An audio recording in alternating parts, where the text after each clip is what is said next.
Praise the lord. దేవునికి స్తోత్రం.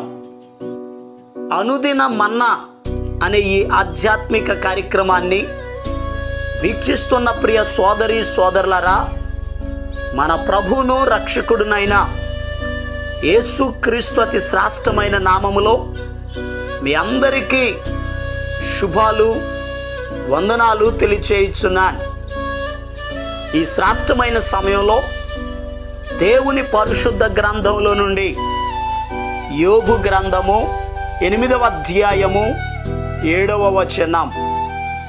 అప్పుడు నీ స్థితి మొదట కొద్దిగా ఉండినను తుదను నీవు మహా అభివృద్ధి పొందుదువు. ప్రభునందు ప్రియ దేవుని యొక్క బిడలారా, దేవుని పరిశుద్ధ గ్రంథములో ఊజు అనే ఒక దేశములో యోబు అనే ఒక మనుషుడు ఉన్నాడు.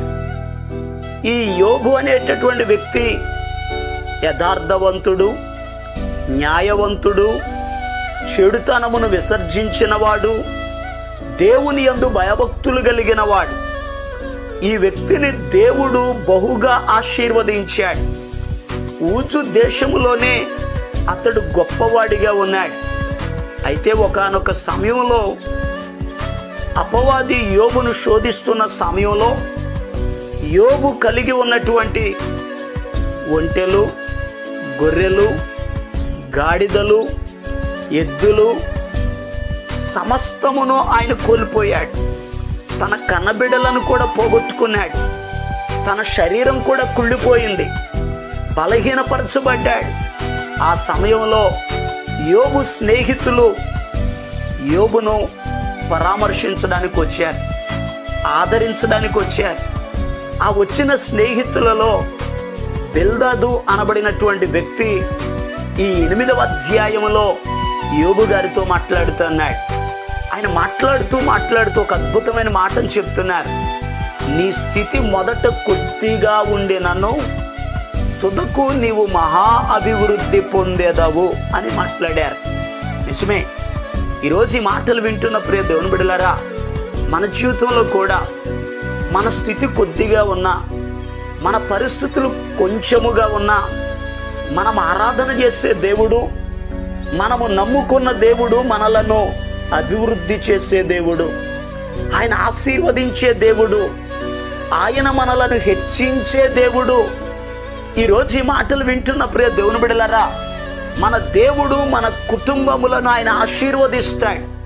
అయితే ఆయన మనలను హెచ్చించాలి అని అడిగితే మనం ఏం చేయాలో ఈ 8వ అధ్యాయంలో కొన్ని విషయాలు రాయబడి ఉన్నాయి.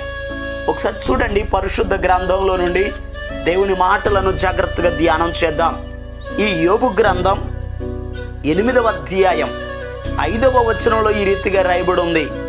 నీవు జాగ్రత్తగా దేవుని వెదకిన ఎడల సర్వశక్తుడగు దేవుని బతిమాలు కొనిన ఎడల. ఒక వ్యక్తిని దేవుడు ఆశీర్వదించాలంటే, ఒక వ్యక్తిని దేవుడు అభివృద్ధి పరచాలంటే, అతని జీవితంలో దేవుడు గొప్ప కార్యాలు జరిగించాలంటే అతడు చేయవలసిన పని ఏమిటి అని అడిగితే దేవునిని బతిమాలుకోవాలి, దేవునిని వెదకాలి. వెదకుట, బ్రతిమాలుకొనుట అనగా ప్రార్థించుట.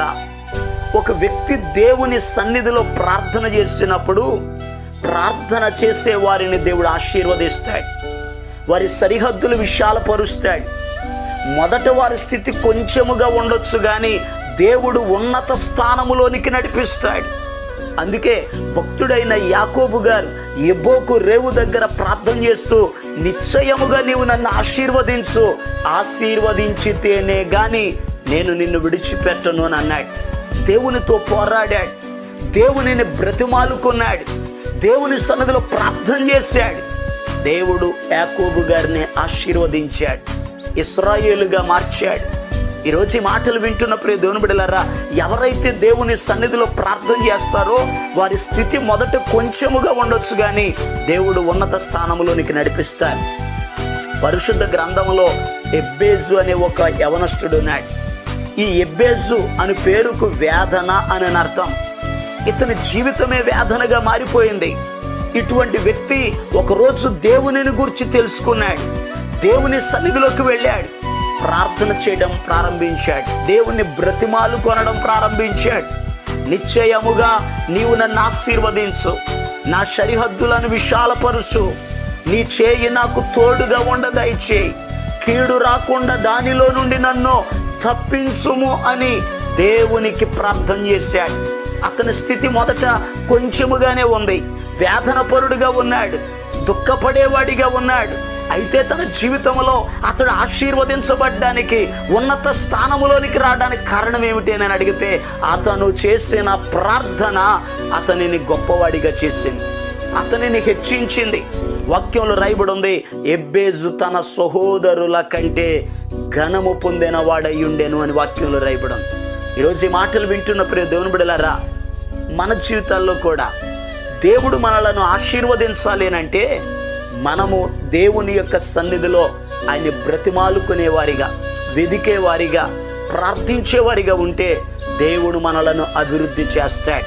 మరి ఇంకొక విషయం, యోబు గ్రంథం 8వ అధ్యాయం 6వ వచనంలో రాయబడి ఉంది, నీవు పవిత్రుడవై యథార్థవంతుడవైన ఎడల నిశ్చయముగా ఆయన నీ యందు శ్రద్ధ నిలుపుతాడు, నీ నీతికి తగినట్లుగా నీ నివాస స్థలమును వర్ధిల్ల చేయును అని వాక్యంలో రాయబడి ఉంది.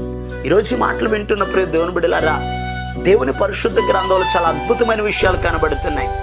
ఎందుకనగా నీవు పవిత్రుడవై యథార్థవంతుడవై నీతిమంతుడవై అనే మాటలు కనబడుతున్నాయి.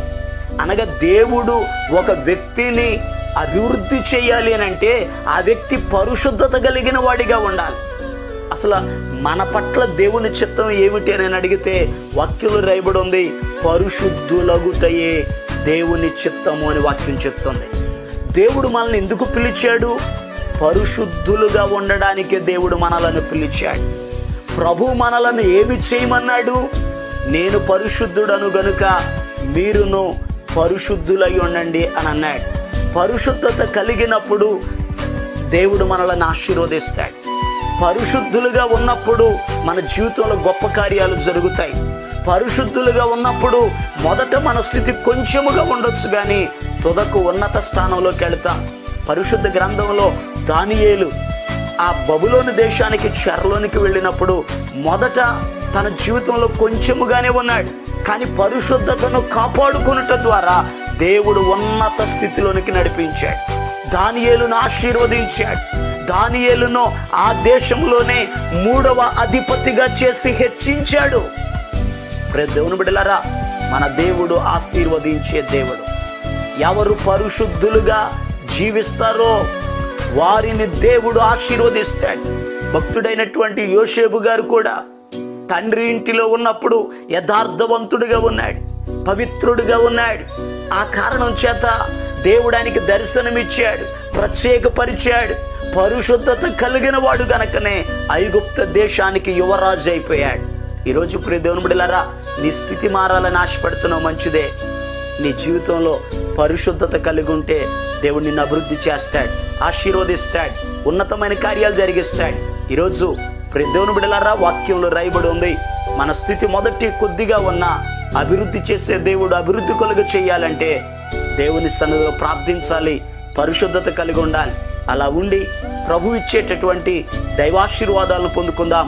దేవుడి మాటలను మన వినికిడులు ఆశీర్వదించునుగాక. ఆమెన్. దేవుడు మిమ్ములను మీ కుటుంబాలను ఆశీర్వదించున్నట్లు మీ కొరకు నేను ప్రార్థన చేస్తాను. తలలు వంచండి, కళ్ళు మూసుకునండి, ప్రార్థనలు ఏకీభవించండి. మహాపరిశుద్ధుడును ప్రేమ కలిగిన మా పరమ తండ్రి, నీకు వందనాలయ్యా. నీ బిడ్డలను మీరే అభివృద్ధి పరచండి, ఆశీర్వదించండి, అవసరతలను తీర్చండి, గొప్ప కార్యాలు జరిగించండి. నజరేయుడైన యేసు నామములో నీ బిడ్డల జీవితాలలో నీ కార్యములు జరుగునుగాక నాకు జ్ఞాపిస్తున్నాను. బలహీనులను మీరు బాగు చేయండి అయ్యా, రోగులను స్వస్థపరచండి, అద్భుతమైన కార్యాలు జరిగించండి, సమస్త అవసరతలను మీరే తీర్చండి. మహిమ ఘనత ప్రభావాలు మీరు మాత్రమే పొందుకోనమని యేసు క్రీస్తు అతి పరిశుద్ధమైన నామం పేరట ప్రార్థన చేసి అడిగి పొందుకొని ఉన్నాము తండ్రి. ఆమేన్. మన ప్రభు అయిన యేసు క్రీస్తు కృప మీకు తోడుగా ఉండి నడిపించును గాక. ఆమేన్. ఈరోజు పుట్టినరోజు మరియు పెళ్లి రోజు జరుపుకుంటున్న వారికి సీసలి మన్నా చర్చి తరపున మా కుటుంబ పక్షముగా మీకు శుభాలు తెలియపరుస్తున్నాం. May God bless you. దేవుడు మీకు తోడుగా ఉండి మిమ్మల్ని ఆశీర్వదించునుగాక. దయచేసి గమనించండి, మీ కొరకును మీ కుటుంబం కొరకును దేవుడు మిమ్మలను అభివృద్ధి పరచాలని నిత్యము మేము ప్రార్థన చేస్తున్నాం.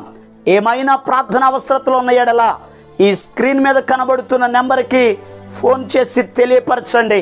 ప్రియ దేవుని బిడ్డలారా, అనుదిన మన్నా అనే ఈ వర్తమానాలు మీ స్నేహితులకు మీ బంధువులకు కూడా షేర్ చేయండి. మన్నా చర్చ్ సీసలి అనే ఈ యూట్యూబ్ ఛానల్ను సబ్స్క్రైబ్ చేయండి. అందరికీ వందనాలు. మహాయండకు కాలిన అరణ్యములో నేనుండగా సహాయమునకై చూచిన ఫలితమేమి లేకయుండగా నా స్థితి గమనించి ఈ దీనుని కరుణించి నా స్థితి గమనించి ఈ దీనుని కరుణించి ఆదరించిన